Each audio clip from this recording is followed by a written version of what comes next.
Safely managing used nuclear fuel in Canada.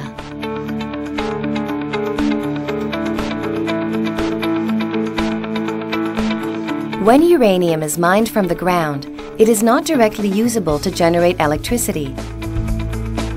The uranium must first be processed before it can be used in a nuclear reactor. A chemical process is used to extract uranium from the ore. The procedure creates a uranium concentrate known as yellowcake. Impurities are removed from the yellowcake, and the uranium is converted back into solid form, ready for further processing.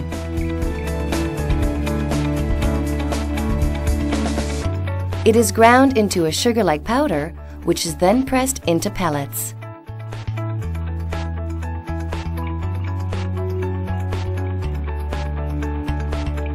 When the pellets are baked, they take on a hard ceramic form.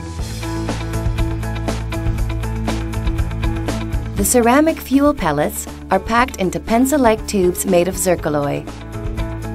27 to 38 of these tubes are welded together to form a fuel bundle. The fuel bundles are then inserted into the core of CANDU reactors, where a controlled nuclear reaction occurs, producing heat. The heat that is generated is carried away by water to a secondary circuit where steam is created to drive turbine generators, which produce electricity.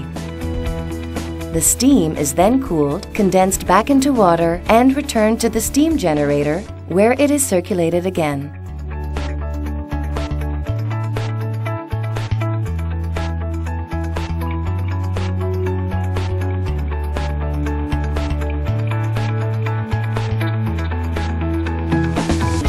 Canada has accumulated about 2 million used fuel bundles since the beginning of its nuclear electricity generating program in the early 1970s.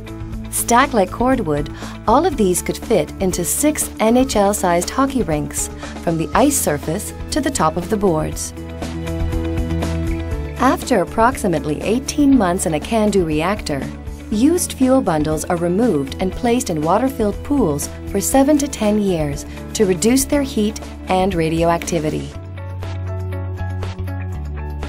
The fuel bundles are then transferred by remote control underwater into large concrete and steel dry storage containers.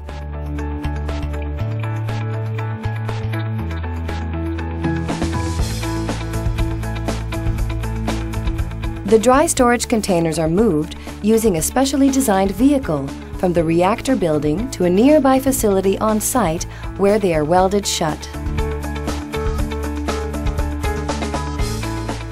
The containers are then placed in licensed facilities at the nuclear generating stations. This storage is considered interim and is not meant to be permanent. Canada's plan for the long-term management of used nuclear fuel has as its endpoint a deep geological repository hosted by an informed and willing community. The centralized facility will require a land area of about 250 acres or 100 hectares. Surface buildings to receive and package the used fuel will use a small portion of the total site. After they arrive at the central facility, used fuel bundles will be placed in copper and steel containers that are designed to last at least 100,000 years and manufactured to protect against corrosion and to withstand the pressure of glaciers with an ice sheet over 2 kilometers thick. The repository will be constructed approximately 500 meters below ground, depending on the geology of the site itself.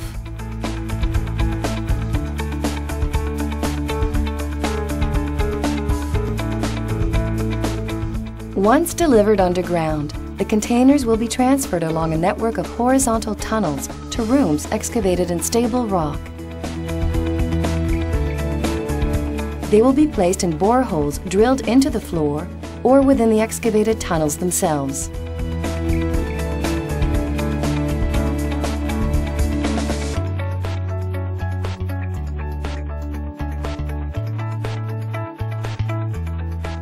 The sealed containers will be further protected by a barrier of swelling bentonite clay. The final and principal barrier between the used fuel and the surface environment will be the surrounding host rock. Adaptive phased management provides for the used fuel to be monitored for an extended period of time to confirm the long-term safety and performance of the repository system. And it will remain retrievable until a future generation, perhaps 100 years or more from now, decides to backfill and seal off access to the repository and decommission the facility.